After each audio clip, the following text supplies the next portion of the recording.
रामकृष्ण हरी हरी रामकृष्ण हरी रामकृष्ण हरी हरी ओ रामकृष्ण हरी हरी रामकृष्ण हरी रामकृष्ण हरी नमस्कार, मी ज्ञानेश्वर मोरे. नवराष्ट्राच्या डिजिटलमध्ये तुम्हा सर्व प्रेक्षकांचे स्वागत आहे. संत तुकाराम महाराज आणि संत ज्ञानेश्वर महाराजांच्या पालखीचं पुण्यामध्ये आगमन झालंय. राज्यात नव्हे तर देशभराच्या कानाकोपऱ्यातून वारकरी इथं पुण्यामध्ये दाखल झाले आहेत. वारकऱ्यांचा एक वेगळाच उत्साह आपल्याला पाहायला मिळतोय. लाखो वारकरी पुण्यात दाखल झाल्याचं आपल्याला पाहायला मिळतंय. आपल्यासोबत काही वासुदेव आहेत, ते देखील या वारीमध्ये सहभागी झालेत. टाळ मृदंग वगैरे ते वाजवत वारीमध्ये पंढरपूरपर्यंत जाणार आहेत, असं देखील त्यांचं मत आहे. आपण त्यांच्या प्रतिक्रिया घेऊयात. काय सांगाल माऊली, काय कुठून आलात तुम्ही आणि कुठून सुरुवात झाली तुमची? आळंदीपासून सुरुवात झाली आहे. आळंदी ते पंढरपूर हे काही वारी राहते आमची, आणि परंपरा कायमपर्यंत टिकाव म्हणून ही परंपरा वासुदेवाची राहणार आहे. आता वासुदेवांची परंपरा खूपच कमी होत आलेली. खेड्यापाड्यात शहरात सिटीत लोक जास्त काही फिरत नाही, काही नाही आहे. त्यामुळे ही मराठी संस्कृती म्हणजे बंदच व्हायला शक्य झालेली आहे. त्याच्यामुळे ही परंपरा आम्ही स्वतःहून चालू केलेली आहे. 31 वर्षापासून वारी चालू आहे. 31 वर्षामध्ये वासुदेव परंपरा ही शेवटपर्यंत राहणार आहे. वासुदेव हा शिवाजी महाराजांचा विरगीर म्हणून ओळखला जातो, आणि एकनाथ महाराज पैठणकर यांचा भारुड म्हणून वासुदेव म्हणला जातो.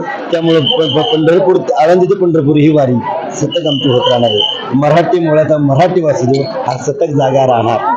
किती वर्षापासून वारी करता तुम्ही? मी आता 31 वर्षापासून करतो. त्यामध्ये आमचे पहिले वडील करायचे, नंतर आजोबा करायचे, पंजोबा करायचे. म्हणजे परंपरा आमची चालत आलेली आहे. काय सांगाल तुम्ही कुठून आलात आणि किती वारी? आळंदी पंढरपूर हे काय सागर महाराज आमचे. आता महाराजांसंगच आमची दिंडी असते, आमचा मेळावाची. कुठलं गाव तुमचं? गाव आता गाव बारामती. बारामती. बरं, आमच्या नवराष्ट्राच्या प्रेक्षकांना एकदा वाजवून दाखव कशा प्रकारे तुम्ही टाळ वगैरे वाजवताय. आमच्या नवराष्ट्राच्या प्रेक्षकांना पाहायला आवडेल. तर आपण पाहू शकतो की जे वासुदेव आहेत ते आळंदीतून आता पंढरपूर निघाले. आपण पाहू शकतो टाळ वगैरे वाजवत आहेत.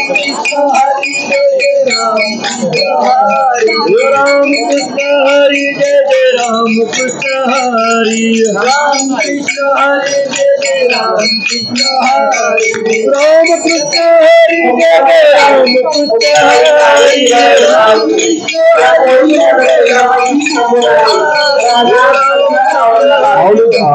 तुम्ही वारीमध्ये अनेक वर्षापासून सहभागी होता. तुमचं यावर्षी माऊलीकडे काय मागणं?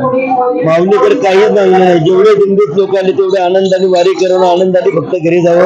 मेघ राजा सतत बरसत राहावा, आणि शेतकरी आमचा राजा हा सतत आनंदी राहावा, एवढी पांडुरंगापाशी मागणी आहे. सध्या राज्यभरात आरक्षणाचा मुद्दा चाललेला आहे. आरक्षणाचा मुद्दा चालेल, तुम्हाला काय वाटतंय याबद्दल? आता वारीमध्ये सहभागी झाला तर काय माऊलीकडे असं काय मागणी आहे का आरक्षण मिळावं वगैरे? आरक्षणचं विचार आता त्यांच्या डोक्यात काय नसतं. ज्यांनी दिंडी दैवती आनंद रूपाची दिली, ज्यांनी टाळ मृदुंग हाती दैवत रूपात दिला, ते वासुदेव वारकरी झाला. याला ते आरक्षण मिळावं नाही मिळावं याची काही समज नसतं.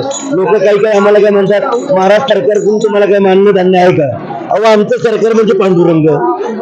जगात आपण पंतप्रधान म्हणजे पांडुरंग, मुख्यमंत्री म्हणजे माऊली, उपमुख्यमंत्री साहेब आहे. लक्ष ठेवा. आमचे आहे साधू संत आंदोलन. त्यामुळे सरकारकडनं काय मिळावं अशी अपेक्षा कधीच केली नाही.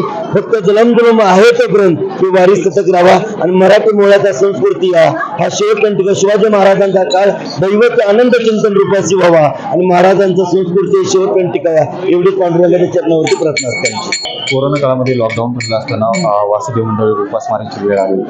तसं आता तुम्हाला काय अडचणीचा सामना करावा लागते का? कारण तुम्ही वारीमध्ये अनेक वर्षापासून सहभागी होत आहे. माऊलीकडे काय मागणी आहे तुमची नेमकं? आमच्याकडे माऊलीला एकच मागणं आहे की जो पाठीमागे जो कोरोना काळ आला होता तो परत आला नाही पाहिजे. माऊलींची सदैव सगळ्यांवर कृपा राहिली पाहिजे, आणि जगद्गुरु तुकाराम महाराजांचा सगळ्यावर आशीर्वाद राहिला पाहिजे. सगळे जे फॅमिली, सगळे कुटुंब आहे हे आनंद रूपे सगळं राहिलं पाहिजे, अशी भगवंताला आमचं मागणं आहे. भगवंताला आता आम्ही चाललेलो आहे पायवारीला, आणि भगवंताचं एकच मागणं आहे, भगवंत कधी उपास ठेवत नाही कुणाला. त्यांची श्रद्धा पण पाकर त्या आयुष्यभर राहणारच आहे सगळ्यांवर. धन्यवाद. तर आपण पाहायला गेलं तर पुण्यामध्ये लाखो वारकरी दाखल झालेत, आणि पंढरपूरकडे वारकरी आता निघालेले आहेत. वारकऱ्यांचा एक वेगळा उत्साह त्यांच्या चेहऱ्यावर आपल्याला दिसून येते. त्यामुळे वारकऱ्यांच्या सोयीसाठी अनेक संघटना देखील पुढे आल्या, अनेक सामाजिक कार्यकर्ते देखील पुढे आल्याचं आपल्याला पाहायला मिळते. त्यांची जागोजागी सुविधा करून देण्यात येते. त्यांना जेवणासाठी अन्न असेल, असे विविध सुविधा त्यांना करून देण्यात आल्याचं आपल्याला पाहायला मिळते. ज्ञानेश्वर मोरे, नवराष्ट्र, पुणे.